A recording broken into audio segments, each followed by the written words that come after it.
Ahora vamos a ver el comportamiento de la solución de la ecuación radial en el origen, ¿sí? Comportamiento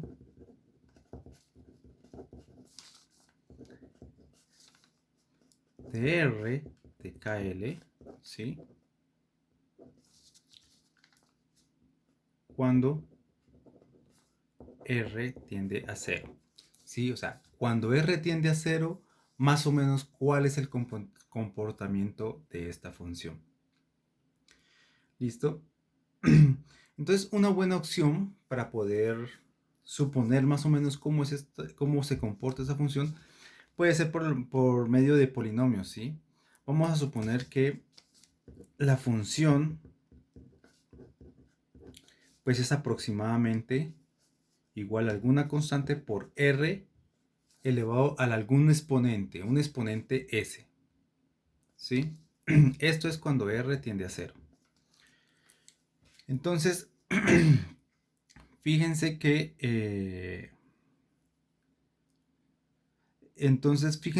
por ejemplo, lo que te está diciendo esto es que de alguna otra forma el comportamiento de la función es de orden polinomial, ¿sí? En función de r.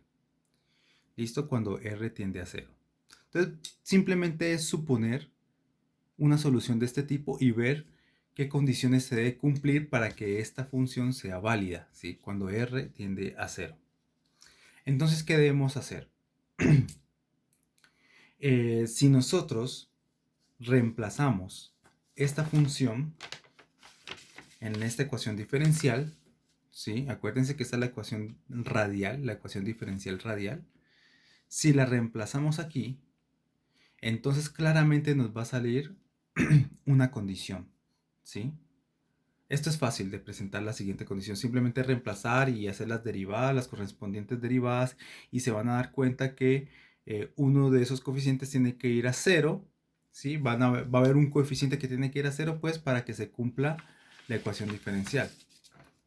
Eso es bastante fácil, y esa condición es la siguiente, ¿sí? Se debe ir al 0, ¿sí? Se debe escoger el coeficiente del término dominante, ¿sí? Igual a 0 de esa ecuación diferencial. Entonces te va a dar lo pueden hacer en sus casas si quieren, y van a comprobar que les va a salir una condición de este tipo al meter esta función a la ecuación diferencial, ¿sí? Entonces fíjense que esa ecuación tiene solución para dos casos, ¿sí? Hay dos casos posibles. Cuando S sea igual a L, fíjense que si S es igual a L, reemplazamos aquí L, te queda este término exactamente igual a este, solamente que este es opuesto, ¿no? Tiene un signo menos, entonces se cancelan y te da 0. Entonces funciona, S igual a L, funciona. Otra opción es que S sea igual a menos L más 1. ¿Sí? Entonces fíjense que ustedes reemplazan acá S por menos L más 1, ¿sí? Pues también les va a dar esta ecuación igual a 0, se cumple. Pero hay un problema con esta solución. Hay un problema con esta solución, ¿sí? El problema con esa solución es que te quedaría una función de onda, ¿sí? Una psi de R, te quedaría una función de onda así. La parte radial, que sería alguna constante, por este exponente, ¿sí? R a la S, o sea, R a la menos esto, o sea, eso iría en el denominador, L más 1, ¿cierto? Por los armónicos esféricos. Miren, pues esto está en el denominador. Este tiene un problema serio porque lo que te quiere decir es que pues, cuando r es 0, pues esta función diverge, ¿sí? O sea que tienes una probabilidad infinita, ¿sí? Tienes una probabilidad infinita de que la partícula esté en el centro, esté en el núcleo. Si suponiendo que es un átomo de hidrógeno, por ejemplo, pues sería una probabilidad de infinito de que esté en el núcleo. Pues eso físicamente no sucede. Entonces esta solución, primero, físicamente no, físicamente no es válida, ¿sí? Esta solución no es válida. Y por otro lado, tampoco matemáticamente, porque matemáticamente si tú reemplazas esa función acá, pues no te va a dar una ecuación de eigenvalores, ¿sí? Lo que quiere decir es que probablemente al hacer esta operación sobre este, ¿sí? Pues no te va a dar la misma función, ¿sí? No te va a dar el autovalor con la misma función, sino que te va a dar otra. Entonces, la solución correcta viene siendo esta. Esta sí no tiene problemas. Primero es positiva y entonces me va a quedar... Ojo, esto es cuando R tiende a 0, ¿no? Cuando R tiende a 0, se comporta así. Y en este caso, cuando S es igual a L, pues no habrá ningún problema de divergencia ni nada de ese tipo de cosas. Entonces, en ese caso, esto sí tiene más sentido físico. Que sea, por ejemplo, C, R a la L. Sí, Y a la M, M.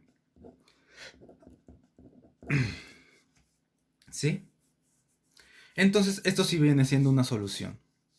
¿Sí? Con S igual a L. Entonces, ¿cómo quedaría? Si R es aproximadamente esto, entonces, ¿cuánto debería dar mu?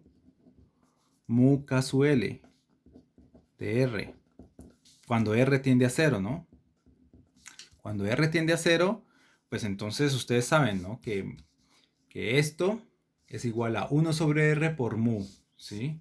Y despejando mu, pues me da R por esto, ¿sí? O sea, R por esto, donde S es igual a L. Entonces te daría que esto es C, alguna constante por R a la L más 1, ¿sí? Entonces fíjense, la función mu, ¿sí? La función mu se comporta así, como alguna constante por el radio elevado a la L más 1, ¿sí? Donde L pues es el momento angular, ¿no? El coeficiente, el autovalor del momento angular. Y claro está que entonces, ¿qué condición tenemos? Pues simplemente tenemos cuánto te da, ¿vale? Mu KL de 0. Tenemos la siguiente condición. Pues que este mu en 0, pues ¿cuánto te da? 0 a cualquier número te da siempre 0. Entonces esto es 0. ¿Sí? Esta función radial pues va siendo 0 acá. Y pues si esta función pues básicamente pues, nos está dando una condición de contorno, ¿sí? Nos está diciendo que la función en R igual 0 tiene que ser igual a 0. ¿Sí? ¿Cuál es esa función de contorno? Fíjense, tenemos esta ecuación diferencial acá, esta ecuación para mu, y esto es como decir que si la función de onda es 0 para R igual a 0, es como tener un problema unidimensional donde en R igual 0, pues tenemos un potencial extremadamente grande, infinito. ¿Sí? Entonces ustedes saben que cuando hay un potencial infinito, pues la función de onda para que sea continua, pues ahí tiene que ser 0. ¿Sí? Entonces eso es lo que quiere decir que mu evaluado en R igual 0 sea igual a 0. Pues simplemente es como tener un potencial ahí muy alto, infinito, que te impida que la función pueda tener valores menores que 0. ¿Listo? Bueno,